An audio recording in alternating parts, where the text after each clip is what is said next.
Good afternoon, ladies and gentlemen. Guile here, and welcome back to the Forged Alliance Forever promotional series. It's 4v4 Pro Joe business this afternoon for your viewing pleasure, and it's going down on the one, the only, the infamous Setons clutch. A few of you were a bit disappointed, not many, but a few were a bit disappointed that the presidential election special did not take place here on Setons. I'm afraid it's not an epic, as the title does belay, but yeah, it should still scratch that itch nonetheless. All right, we'll call this Team 1 up here at the top. This Team 2 down here at the bottom. Going first for Team 1, rearguard air position in combat green. We've got, actually, no, I suppose it's more lurid green, isn't it? It's Pants. He's going Seraphim, opening first air. Sensible decision. Team member number 2 for Team 1 at the cliffs. This time it is combat green. It's Mr. Science. He's going Aeon, opening first land. Battling on the causeway for Team 1 today in mellow yellow, we have Begir. He's going first and second land. And last but not least, for Team 1, up here in baby pink, we have Seraphim Noob, rather coincidentally, going Seraphim. He's opening first land as well. So 2 Seraphim, an Aeon and a UEF there for Team 1. Let's check out Team 2, rearguard air position. To begin with, in fecal brown, interesting decision. It's accidental Aeon. Curiously enough, also going Aeon, opening first air. At the cliffs today for Team 2 in breast cancer awareness pink, we have PMB Mize. He's going Cybrin today, bless him. And he's going first air, second land. Got to get that transport away nice and quick to grab that side island. On the causeway today for Team 2, having already left his base in Elephantine Grey, we have GFY's Depony. There he goes. He's going Seraphim today, and I'm imagining he started first land. Indeed he did. And last but not least, over at the beach for Team 2 in Halliborange Orange, also having just left his base, we have Glum, or Glum 8. Let me just see how that... Yeah, Glum 8. I suppose it's meant to be Glum. But there he is anyway, and he is going Seraphim, if we haven't mentioned that already, going first land, second air. So racial makeup of Team 2 is 2 Seraphim, an Aeon, and a Cybrin. So all races represented today in one way, shape, or form or another. We don't need to discuss much about the map because, let's face it, we've all been here a million times before. Players to watch out for today on Team 1, we have Pants and Seraphim Noob at 2100.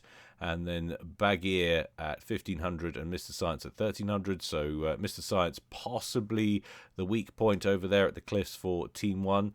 And the strong points are the air player and the causeway player over there. So both of the flanks not quite as strong as the central axis. And I imagine it's a similar situation for Team 2. We've got a 2000 rated player in Glum. Interesting. So not exactly the same. He's over at the beach. And then we've got a 1700 in Depony. He's handling the causeway today. And a 1900 handling air over here. So might be a bit of a benefit over on the southern side, the southern pond for Team 2. And possibly an advantage for Team 1 up here on the top side. See if this... and usually we see... the beach player win their side. They seem to have a little bit of an advantage, generally speaking, on the old Setons clutch in terms of eco and whatnot. A little bit of an air fracas kicking off down here in the south, just outside the cliff base there of Mize. And what have we got in the center? Looks like our 2 ACUs have met one another. Depony versus Bagheer. A little bit of a hit point advantage for our UEF player. Not much to write home about, but still worth mentioning nonetheless. And we'll take a look at these two in a little bit just to see who got the lion's share of the mass. Bagheer currently, I suppose we could look at it now. Bagheer currently on 2.5k and Depony on 3.6k, so him faring a little bit better so far, but there is a lot of T1 spam coming towards the center belonging to Bagheer. We do have some trickling in for Depony, and the backup comms coming in from the beach from both directions. Seraphim Noob a little bit closer from Team 1 to the action, but there's not much in it. Glum coming up out of the water as we speak. Depony and Bagheer once again getting into it. Depony has taken a little bit of fire now. He's down to around 9,000 hit points. Bagheer is almost at full health, and now in comes the T1 spam for Bagheer. Depony, of course, right in the center.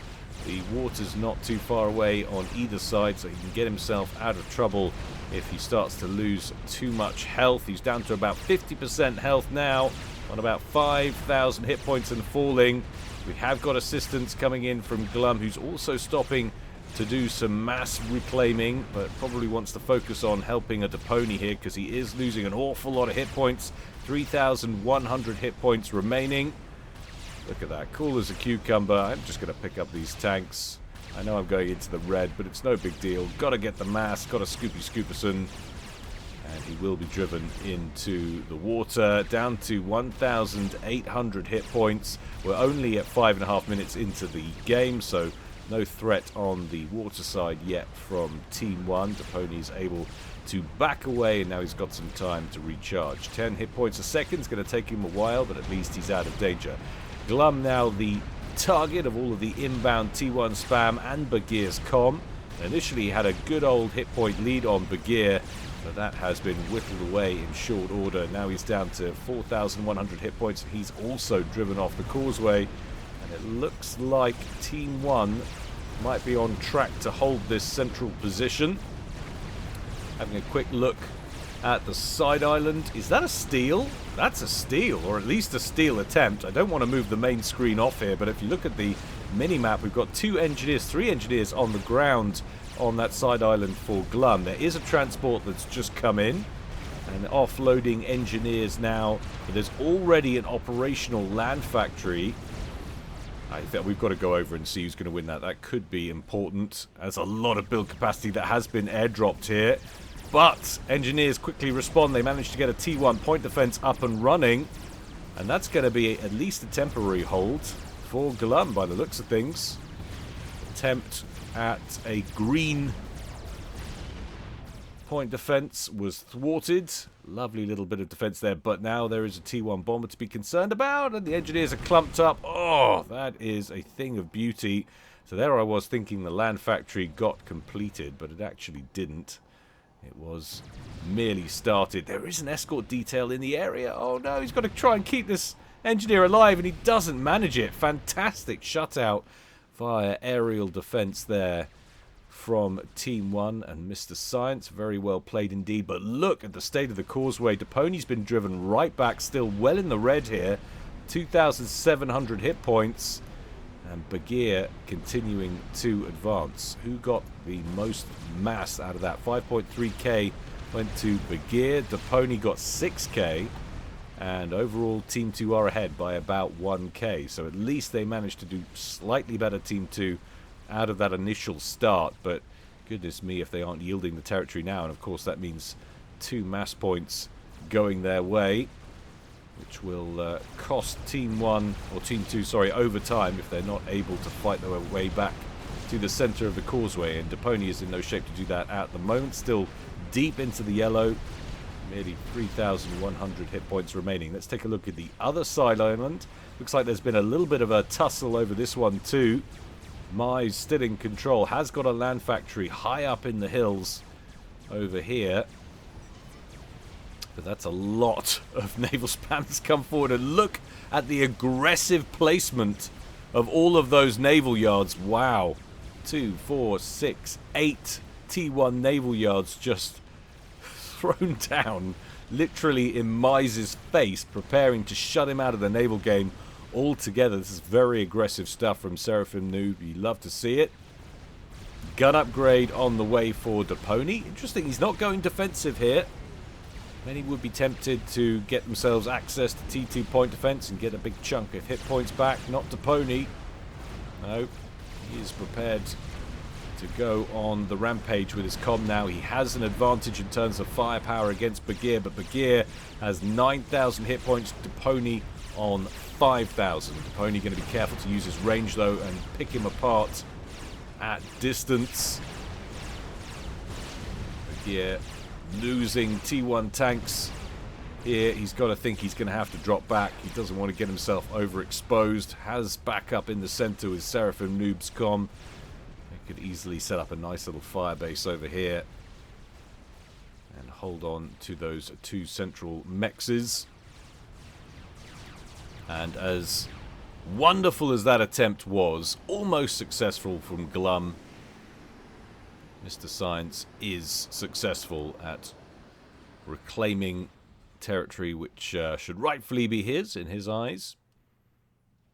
So that was an interesting little opening. Where are we on generative eco here? Well, a big old lead at the moment for Team 2. It's 291 to 235. And a lot of that's coming from Accidental Aeon, the air player for Team 2. He's pulling in 126 to 29 mass per tick, as opposed to Pants, who's handling air for Team 1, is pulling in 103. So Team 2's air player faring slightly better at the macro side of things, ecoing up hard. Might well pay dividends in the medium to long term. Pony continuing to utilize that range advantage, has 42 kills to his comms name now, as opposed to Bagheer's 34. That might just have been a very sensible choice for upgrade. He's using it well here, controlling the narrative. Bagheer marching forward with his comm, focusing down Depony's units, but now he's run out of those. He zooms back in on Depony's commander. Depony on about 8,000 hit points, Bagheer on 7,900.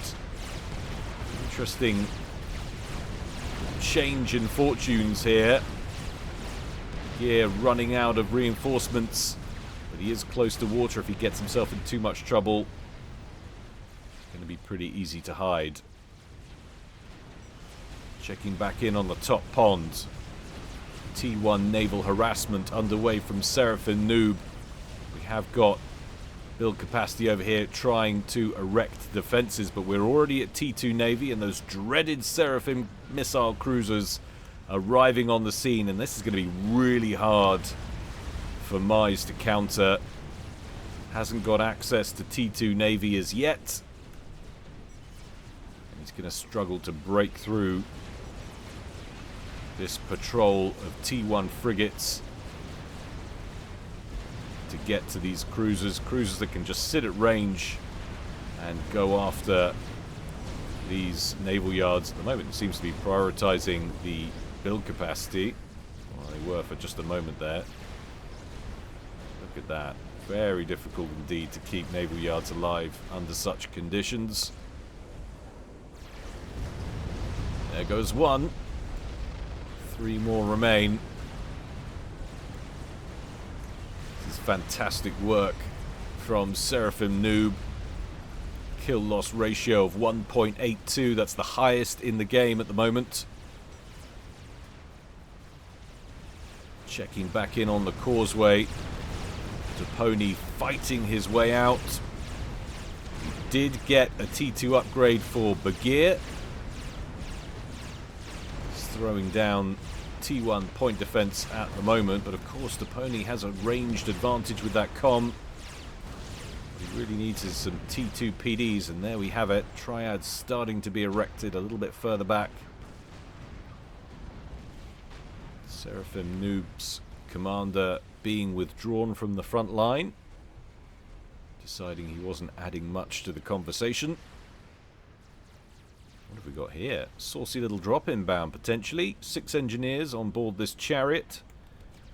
But it was spotted and dealt with nice and quickly by Accidental Aeon. A couple of ASFs getting the job done.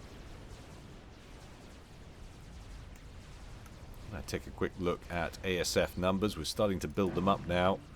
Got 11 on the field for Pants on Team 1. Accidental Aeon has a mere 3.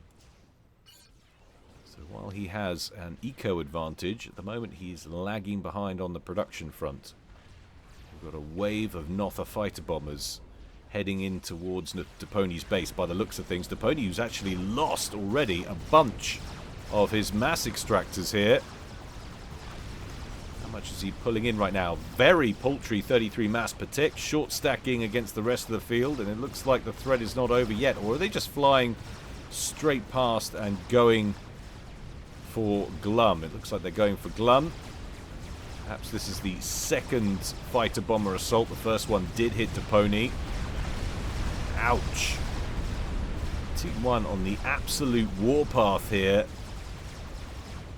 Glum losing core mass. Would you look at that? All but one taken out. Now he's producing a mere 70 mass per tick. Team 2 in a little bit of a pickle here. Top pond has gone completely to Team 1. Causeway advantage still with Team 1. Attempt at the side island has failed.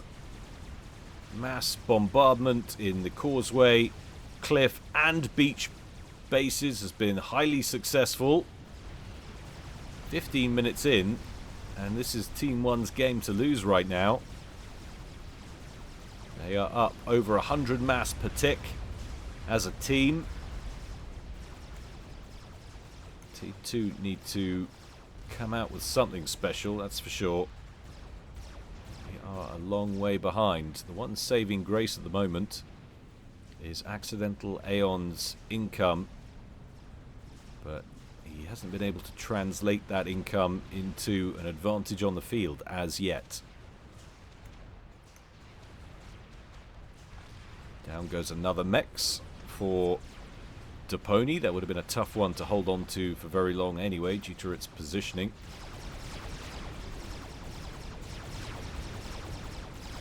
Depony pretty quick to get those Mexes back up and running, it's fair to be said.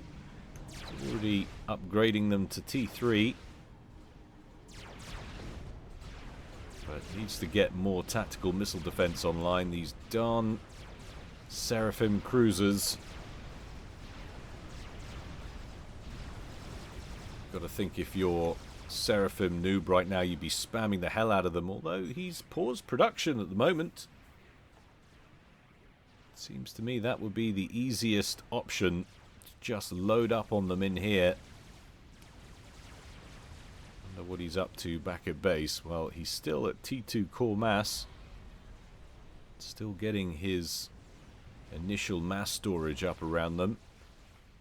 This is where you don't want to be taking your foot off the pedal when you've got your opponents on the ropes. We've seen it far too many times.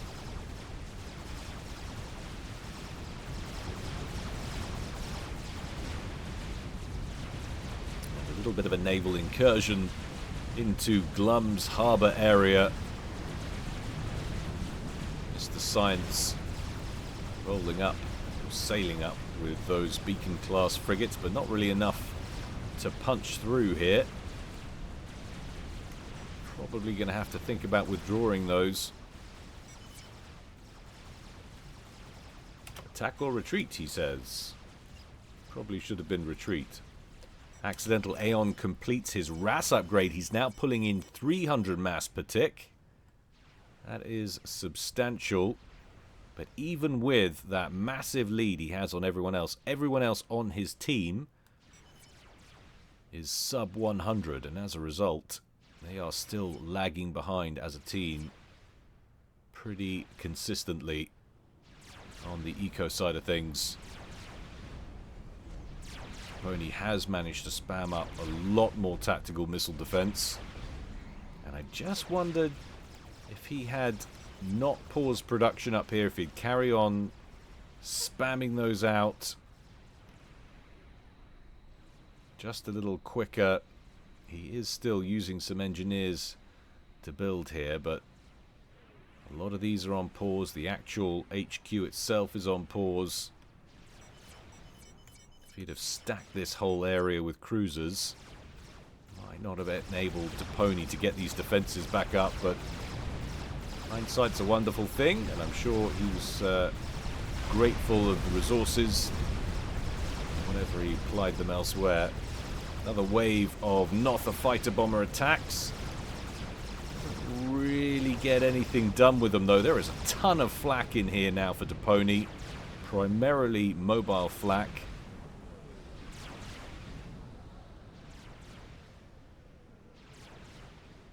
And what a quiet period this game has entered. Everybody sitting back, ecoing up, developing their bases after what was quite a hectic start. Accidental Aeon now going for advanced RAS. that completes, he really will be storming out in front of everybody. Let's do a quick ASF count now. He's had some time to develop. 25 fighters on the field for Accidental Aeon. Pants, by contrast, 46. So still a decent advantage for Team 1.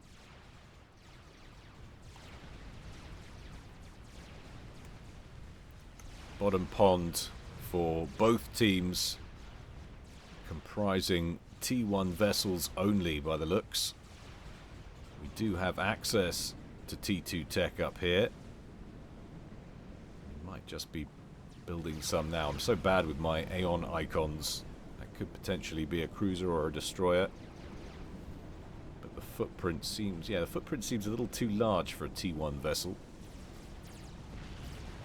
Answers in the comments section below, guys. And while you're down there, smash ye old like button for goodness sake. It's feeling lonesome. It needs your gentle caress. Now, this is a rough turn of events for Glum. He's decided to park his vessels in a submarine hunting ground. These T1 frigates with no way to hit back are just sitting there like fish in a barrel. Probably going to lose most of those. Nice little play from Mr. Science. Spy planes out from Pants. And Depony going for a T3 upgrade. Did he finish that advanced RAS? He did. Or did he? Did he cancel? No, he didn't. He's still very much going. Depony completes T3. What's he got on that puppy now? So he's got advanced RAS and T3. How much is Depony pulling in? So that brings Depony up to 121. Still lagging behind his opposite number, Begeer, who's got 182 mass per tick. Of course, he has access to the extra 2 mass points in the middle, and even a couple of the ones further onto Depony's side than even those.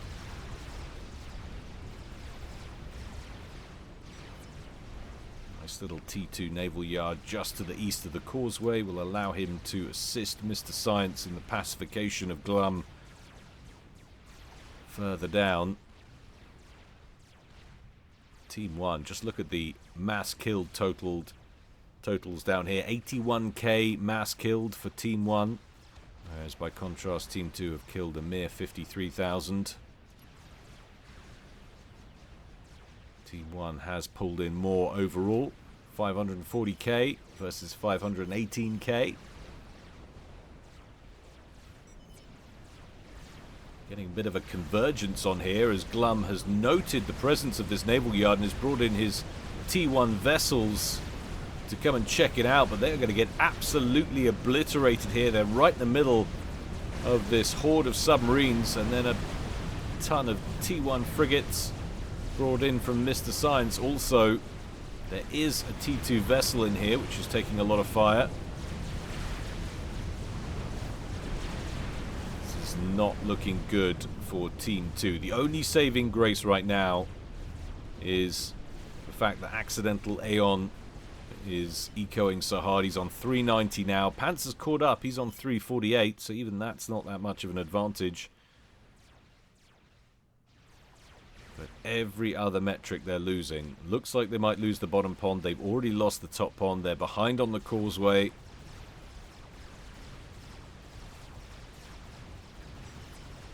Less than ideal.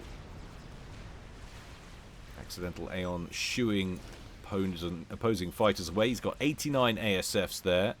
Pants has a similar number by looks things. Oh no, he's got a lot less actually. He's on 69. So Team 2 has achieved fighter superiority, but not in such a manner that a bad engage wouldn't flip that on its head.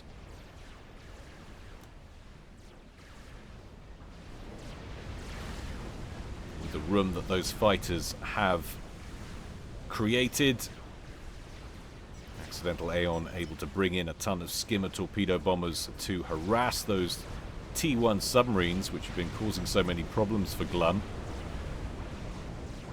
Lead T2 destroyer about to go down. Oh, there's tons of destroyers in here. No wonder he was feeling bullshy. Would you look at that? That is a nice little destroyer fleet. Pants recognizing the threat from those torpedo bombers, trying to get an angle on them, but doesn't want to force the engage against a superior force of fighters. A lot of scout planes out over here.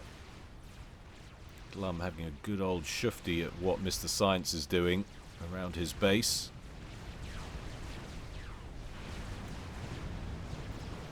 Pants really doesn't want that air fight. I think he's done the maths on the numbers. He knows he's behind. I feel like this pond battle is crucial. Team 2 need to find a way to win here. And what's going on here? Glum picking up his comm. Where is he headed? Middle of the pond for now. Could this be an attempt, another attempt on that side island, I wonder?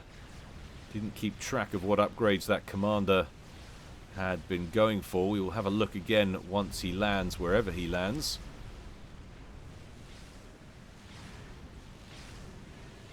T1 or T2 torpedo bombers, excuse me. No such thing as a T1 torpedo bomber. But T2 torp bombers trashing some of the defensive infrastructure over here, and it looks like one of the upgrades is the TAC missile launcher, so we're doing some comm offense here, going after vulnerable mexes. And we're also going for a tactical missile upgrade for Deponi. That's progressing very quickly indeed. Team 2 being forced to think outside of the box here, since they're being pressurized from multiple directions. An attempt at a breakout using mass blazes. Hover tanks being introduced to go toe-to-toe with some of these vessels. Looks like it might have some success. What are we going up against here? These are all frigates. Cruisers are easy bait, but look out, an experimental bomber inbound courtesy of Seraphim Noob will pacify that clump of blazes en masse. That air battle that we knew was brewing has kicked off over here. That looks like it's going to go Team 2's way. Accidental Aeon now able to pursue and pick off the stragglers. Air dominance switches to air control for Team 2. Is this the opportunity they needed? Glum's comm now targeting mexes belonging to Mr. Science, on the side island.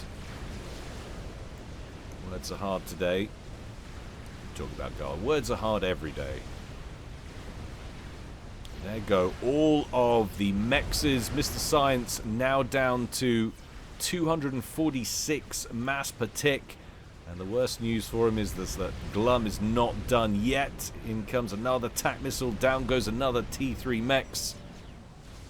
Mr. Science down to 225 mass per tick now.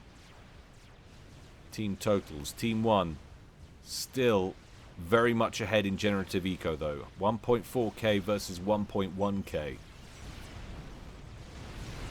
After a brief quiet period of everyone building up, things are really kicking off now, and that is Accidental Aeon's comm. Why is he so far forward in the pond?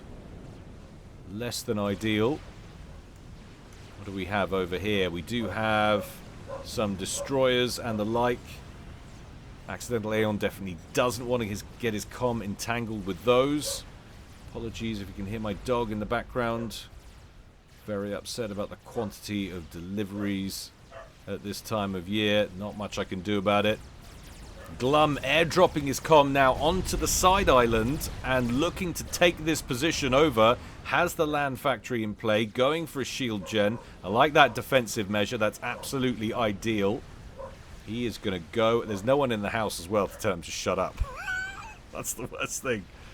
And even when I'm here and I tell him to shut up, he doesn't. I have more control over my kids than my dog, if you can believe that.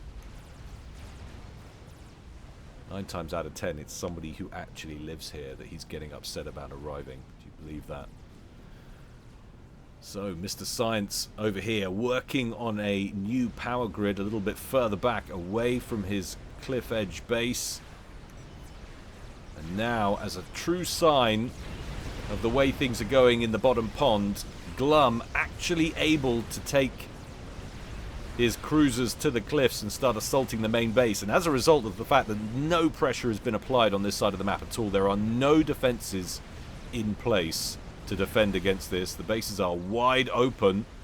They really need some air assistance, if anything, to try and take these out. But the moment any battle kicks off, any gunships are brought in, they are going to get pounced on by what I assume still a vastly superior number of air superiority fighters. 203 ASFs on the field for Accidental Aeon. Seraphim Noob's not handling air. Pants is, though, and he's got 93, so more than a 2-to-1 advantage in fighter aircraft numbers for Team 2. And would you look at this lovely positioned base for Bagheer in the center, just getting flat out run over by all these destroyers from Glum. He is not going to be able to hold this middle base. No way, no how. And now Depony's on the mood. He's in the mood. He's on the move with his comm. And he's got his TAC missile upgrade. Throwing down a naval factory because why not? And there goes the first missile. Look at this. All-out comm assault from Team 2. I love it. Love what I'm seeing. Mex is getting brutalized. Bagheer now is down to 132 mass per tick. Team 1 in the lead still, but by barely 100 mass now. Down from 300 mass lead that they had a few moments ago. Glum, having secured the side island, has moved his comm. Needs to be a little bit careful. Wants to get the comm on the ground somewhere. Doesn't want to risk getting himself shot down. But Bagheer completely isolated and picked off by the vessels. Couldn't make a run for it. Would have got himself ionized. Couldn't get in the water because they've got torpedoes. There really was nowhere to run once that coastline fell. His window to escape had passed. Which is madness, really, when you think he could have just moved earlier and he would have been safe in this top pond. But what a turnaround this is. And now Glum has airdropped his comm into the cliff base for Team 1. Mr. Science desperately moving his build capacity over here to presumably start working on some point defense to try and keep this at bay. This is turning into a spectacular batting collapse for Team 1. I can't quite believe what I'm seeing. Pants says, I'm sniping him. You're sniping who? I'm guessing he's talking about Glum. Is he working on some strat bombers? We now have combined fighter counts from Seraphim Noob and Pants. But still, I think Accidental Aeon has the advantage. Depony on the move again down here. Another big air battle brewing. Good aerial coverage here from Accidental Aeon, making sure to keep the skies above Glum's comm clear. And Depony moving up to this little mini pond here. Can they see what he's doing? That's the view from Mr. Science. Yeah, they've got full view. They must realize that's the commander.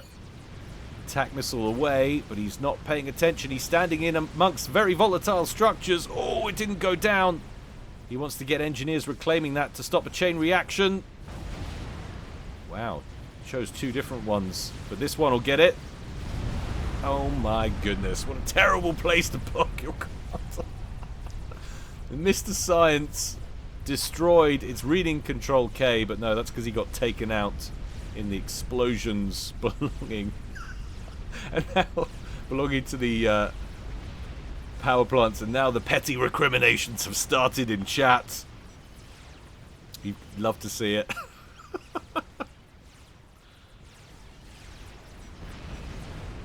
Glum still holding strong at the cliffs. He needs to get himself a shield gen. That's exactly what he's doing. Get himself some coverage. Seraphim Noob has inherited control over what's left of Mr. Science's base. Depony on the move once more. You think about the turnaround here from how things were going for Team 2 at the start of this game. It really is quite spectacular. Depony now looking to put pressure on Pants. Pressure on Pants. He loves putting pressure on Pants. Gets his comm on the ground just as the air superiority fighters show up. The transport's been destroyed, so if he's going to get himself out of here, he's going to need a fresh one. Going after some of the mass fabricators here. He has the T3 engineering suite. We're going to see him roll on up and starting to build T2 point defense. So he's going to start with T1 maybe, getting inside the shield gen. Seraphim Noob control K'ing his comm. That was a control K. He has quit out. So this is the start of capitulations from Team 1. This is basically the end. That's basically a victory for Team 2. Pants would have to do something exceptional right now to emerge victorious here, and he's not going to manage it. About to see a chain reactive explosion from amongst these air facilities and associated P-gens. Gosh, there they go. That's a thing of beauty right there.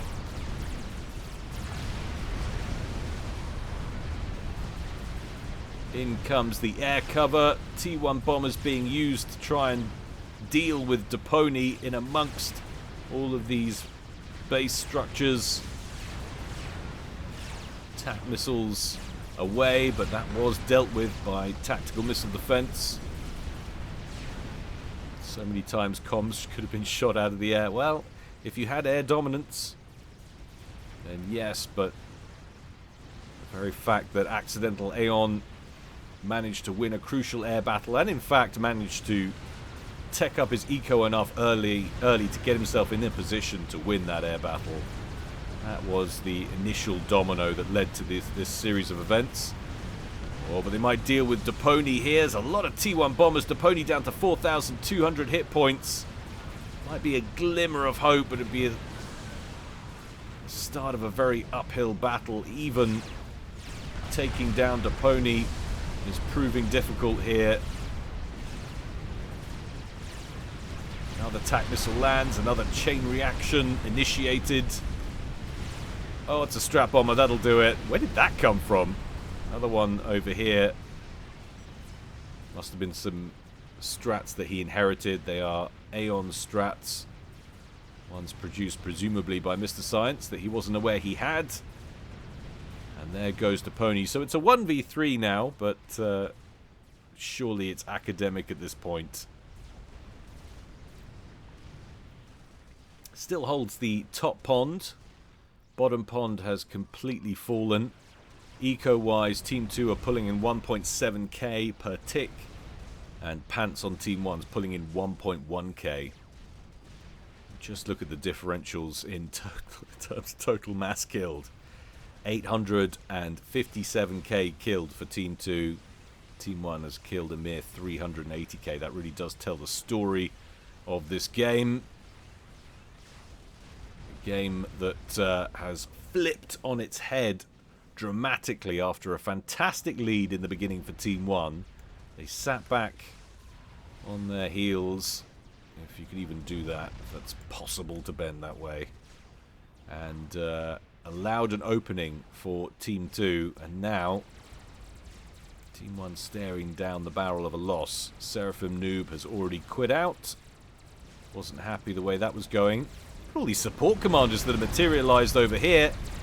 Rapidly put together an Ithota from under the water in this side pond. That's a whole new set of problems. Yolona Os has just started construction up at the top of the field. Pants going to be throwing everything into that, I imagine. This is a last-ditch effort to pull something out of the bag. What have we got?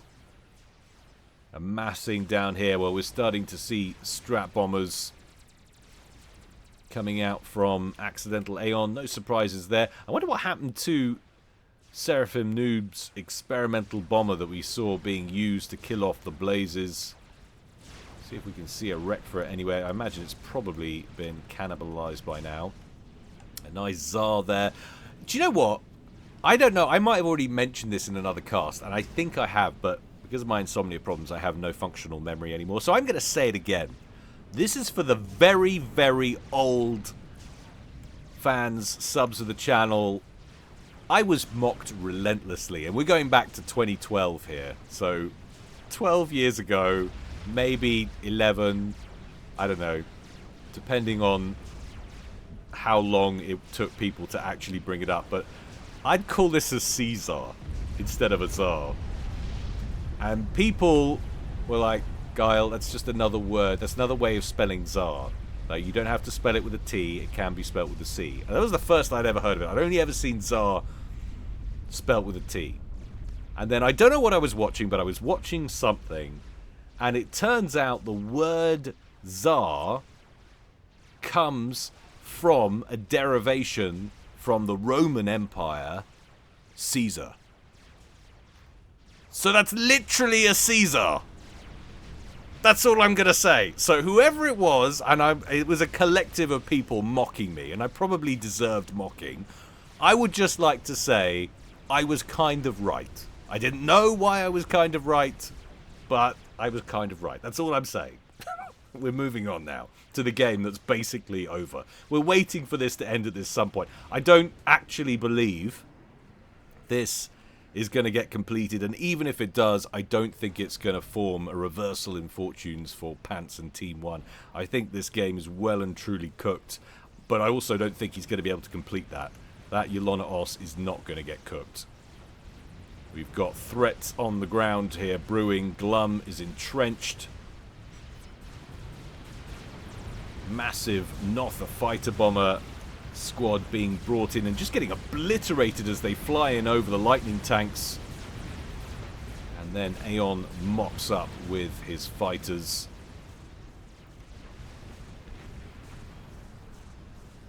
Lots of build capacity, working on more Ithotas.